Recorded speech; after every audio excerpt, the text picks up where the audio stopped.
அனைவருக்கும் வணக்கம். என்னுடைய சேனலுக்கு உங்களை அன்புடன் வரவேற்கிறேன். நான் சங்கீதா, உங்க பிசியோதெரபிஸ்ட் அண்ட் நியூட்ரிஷனிஸ்ட். இந்த வீடியோல வெயிட் லாஸ்க்காக 7 நாள் டயட் பிளான் நான் உங்களுக்கு சொல்ல போறேன். இந்த டயட் பிளான் ஒரு பேலன்ஸ்டு டயட் பிளான், அதாவது சமச்சீர் உணவு முறையை ஃபாலோ பண்ணி கிரியேட் பண்ண ஒரு டயட் பிளான். இந்த டயட் பிளான்ல எந்த ரெஸ்ட்ரிக்டிவ் பேட்டர்னும் கிடையாது. அதாவது கீட்டோ, பேலியோ இந்த மாதிரி ரெஸ்ட்ரிக்டிவ் டயட் பேட்டர்னை ஃபாலோ பண்ணி இந்த டயட் பிளான் உருவாக்கப்படவில்லை. அதனால குழந்தைகள்ல இருந்து பெரியவங்க வரைக்கும் எல்லாருமே ஃபாலோ பண்ணக்கூடிய ஒரு டயட் பிளான் தான். இந்த டயட் பிளான் ஒரு பேலன்ஸ்டு டயட் பிளான், அதாவது சமச்சீர் உணவு முறையை பேஸ் பண்ணி கிரியேட் பண்ண ஒரு டயட் பிளான்னால குடும்பத்தில் இருக்கிற எல்லாருமே இந்த உணவை சாப்பிடலாம். குழந்தைங்கள்ல இருந்து பெரியவங்க வரைக்கும் எல்லாருக்குமே இந்த உணவை கொடுக்கலாம். அதனால குடும்பமே ஹெல்த்தியா இருக்குமே தவிர இதனால எந்த ப்ராப்ளமும் வராது. இந்த டயட் பிளான்ல நான் புரதத்துக்கும் ஃபைபர், அதாவது நார்ச்சத்துக்கும் ரொம்பவும் மதிப்பு கொடுத்துருக்கேன். ஸோ இந்த டயட் பிளான் ஒரு புரதம் அதிகமுள்ள ஒரு டயட் பிளான், அது மட்டும் இல்லாமல் நார்ச்சத்து ஃபைபர் அதிகமாக இருக்கக்கூடிய ஒரு டயட் பிளான். ஸோ கண்டிப்பாக உடல் எடைக்கு இது ஹெல்ப்ஃபுல்லாக இருக்கும். அண்ட் இந்த டயட் பிளானை நீங்கள் ஃபாலோ பண்ணீங்க அப்படின்னா ஒரு வாரத்தோட முடிவில் நீங்கள் கண்டிப்பாக உடல் எடை குறையிறது மட்டும் இல்லாமல் ஆரோக்கியமாகவும் புத்துணர்ச்சியாகவும் ஃபீல் பண்ணுவீங்க. வாங்க இப்போ டைம் வேஸ்ட் பண்ணாமல் இந்த 7 நாளுக்கான வெயிட் லாஸ் டயட் பிளானை பார்க்கலாம். வெயிட் லாஸ் டயட் பிளான் அப்படின்னாலே எல்லாரும் கேட்குற கேள்வி, என்ன ட்ரிங்க் காலையில் குடிக்கணும் அப்படிங்கிறது தான். சோஷியல் மீடியாவில் வெயிட் லாஸ்க்காக பல ட்ரிங்க் ட்ரெண்டிங்கில் இருக்குது. Like lemon water, jeera water, மஞ்சள் தண்ணி, இந்த மாதிரி பல ட்ரிங்க் ட்ரெண்டில் இருக்குது. ஆனால் இது எதுவுமே வெயிட் லாஸ்க்காக ஹெல்ப்ஃபுல்லாக இருக்காது அப்படிங்கிறது தான் உண்மை. அப்போது காலையில் என்ன ட்ரிங்க் தான் குடிக்கிறது அப்படின்னு நீங்கள் கேட்டிங்கன்னா ஆன்சர் பிளெயின் வாட்டர். எதுவுமே தேவையில்லைங்க. பச்சை தண்ணி இல்லைனா வெதுவெதுப்பான தண்ணி குடித்து உங்கள் நாளை ஸ்டார்ட் பண்ணலாம். தண்ணீர் தான் உலகத்திலேயே பெஸ்ட்டு டீடாக்ஸ் ட்ரிங்க். தண்ணீருக்கு அடுத்து நீங்கள் ட்ரை ஃப்ரூட்ஸ் எடுத்துக்கலாம். மிக்ஸ்டு ட்ரை ஃப்ரூட்ஸ், அதாவது 3 பாதாம், 3 அக்ரூட், 2 பிஸ்தா, இதோடு சேர்த்து ஸ்வீட்னஸுக்காக கொஞ்சம் ட்ரை கிரேப்ஸ், அதாவது உலர்ந்த திராட்சை இல்லைனா ஃபிக், அதாவது உலர்ந்த அத்திப்பழம். அடுத்து உங்கள் மைண்டில் ஓடக்கூடிய கேள்வி என்னன்னு நான் சொல்லவா? இந்த பாதாம் போன்ற நட்ஸை இரவு முழுவதும் ஊற வச்சு தான் சாப்பிட்ணுமா அப்படின்னு யோசிக்கிறீங்க இல்லையா? பல சோஷியல் மீடியா இன்ஃப்ளூயன்சஸ் இந்த பாதாம் கொட்டைகளை ஊற வச்சு தான் சாப்பிட்ணும், இல்லைனா பல ப்ராப்ளம் வரும்னு சொல்லியிருப்பாங்க. ஆனால் அது உண்மை இல்லை. பருப்பு வகைகளையும் முழு தானியங்களையும் நம்ம ஊற வைப்பது நல்லது. ஆனால் பாதாம் கொட்டைகளை ஊற வைக்கும்போது அதில் இருக்கிற ஃபைட்டிக் ஆசிட் கண்டென்ட் அதிகமாகுது. ஃபைட்டிக் ஆசிட்டுங்கிறது ஒரு ஆன்டி நியூட்ரியன்ட். அது நம்ம உடல் மற்ற சத்துக்களை உரியும் சதவிகிதத்தை கம்மி பண்ணுது. அதனால் நியூட்ரிஷனல் டெஃபிஷியன்சி வரலாம். அதனால் ட்ரை ஃப்ரூட்ஸையும் விதைகளையும் ஊற வச்சு தான் சாப்பிடணுன்ற அவசியம் இல்லை. உங்களுக்கு எப்படி பிடிக்குதோ அப்படி சாப்பிடுங்க. இப்போது முதல் நாள் பிரேக்ஃபாஸ்ட்டுக்கு என்ன சாப்பிட்லான்னு பார்க்கலாம். 2 சோயாபீன் இட்லியோட முட்டை தொக்கு எடுத்துக்கிறது நல்லது. நீங்கள் வெஜிடேரியனாக இருந்தால் டோஃபு கறி எடுத்துக்கலாம், இல்லைனா பன்னீர் கிரேவி எடுத்துக்கலாம். இப்போது சோயாபீன் இட்லி எப்படி பண்ணணும்னு யோசிக்கிறீங்க இல்லையா? அது ரொம்பவும் ஈஸிங்க. நம்ம உளுத்தம்பருப்புக்கு பதிலாக சோயாபீனை ஊற வச்சு இட்லி மாவு அரைக்கிற மாதிரியே அரைச்சி புளிக்க வச்சு எடுத்தால் அதுதான் சோயாபீன் இட்லி மாவு. இந்த சோயாபீன் இட்லி மாவை இட்லி தட்டில் ஊற்றுறதுக்கு முன்னாடி கொஞ்சம் காய்கறிகள், அதாவது கேரட், பீன்ஸு, கேப்சிகம், இது போன்ற காய்கறிகளை கொஞ்சம் வதக்கி அந்த மாவில் ஆட் பண்ணிவிட்டு இட்லி ஊற்றுனீங்கன்னா டேஸ்ட் அவ்வளவு அருமையாக இருக்கும். இந்த ரெசிபி நானுமே அடிக்கடி செய்யக்கூடிய ரெசிபி தான். ரொம்ப டேஸ்டியாக இருக்கும். அடுத்து மிட் மார்னிங் ஸ்நாக்காக 11 மணி போல் 100 கிராம் அளவு ஏதாவது low calorie, low glycaemic index இருக்கிற பழமாக எடுத்தால் நல்லது. உதாரணத்துக்கு தர்பூசணி பழம், கிர்னி பழம், பப்பாளி பழம், கொய்யா பழம், ஆரஞ்சு, திராட்சை, ஆப்பிள் போன்ற பழங்களை எடுக்கலாம். இது முதல் நாள் லஞ்சுக்கு என்ன எடுக்கலான்னு பார்க்கலாம். முதல் நாள் லஞ்சுக்கு குயினோவா புலாவ், கொள்ளு பருப்பு குழம்பு, தயிர் பச்சடி இது போல் எடுத்துக்கலாம். அதோட பச்சை காய்கறிகள் சாலட் கொஞ்சம் எடுக்கலாம். நீங்கள் பருப்பு குழம்பு வைக்கும்போது அதோட ஏதாவது ஒரு கீரை ஆட் பண்ணிக்கிறது நல்லது. அதாவது அரைக்கீரை, பாலக்கீரை, வெந்தயக்கீரை, எந்த கீரை உங்களுக்கு பிடிக்குதோ அதை ஒரு 100 கிராம் அளவாவது ஆட் பண்ணி சமைக்கிறது நல்லது.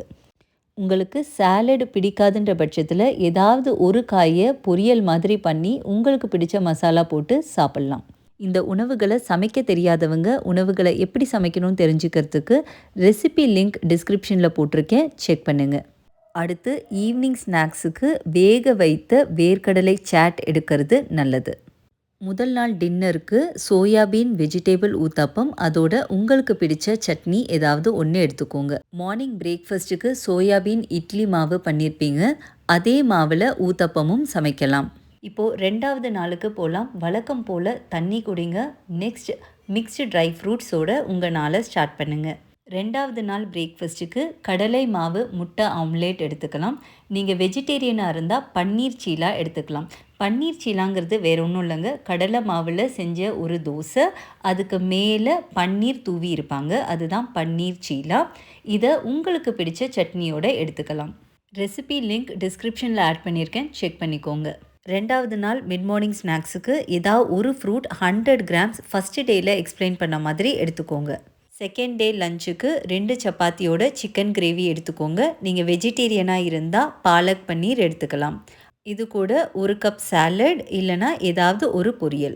செகண்ட் டே ஈவினிங் ஸ்நாக்ஸுக்கு ரோஸ்டட் மக்கானா அப்படின்னா தாமரை விதைகள், அதை ஸ்லைட்டாக ரோஸ்ட் பண்ணி எடுத்துக்கோங்க. செகண்ட் டே டின்னருக்கு பச்சை பருப்பு oats dosa with vegetable kurma. Recipe link டிஸ்கிரிப்ஷனில் இருக்குது, செக் பண்ணிக்கோங்க. இப்போது தேர்ட் டேக்கு போகலாம். வழக்கம் போல் தண்ணியும் ட்ரை ஃப்ரூட்ஸும் எடுத்துக்கோங்க. பிரேக்ஃபாஸ்ட்டுக்கு 2 வெஜிடேபிள் அடை கூட குடைமிளகாய் சட்னியும் ஒரு 50 கிராம் தயிரும் எடுத்துக்கோங்க. இப்போது மிட் மார்னிங் ஸ்நாக்ஸுக்கு வழக்கம் போல் 100 கிராம் அளவு ஏதாவது ஒரு பழம் எடுத்துக்கோங்க.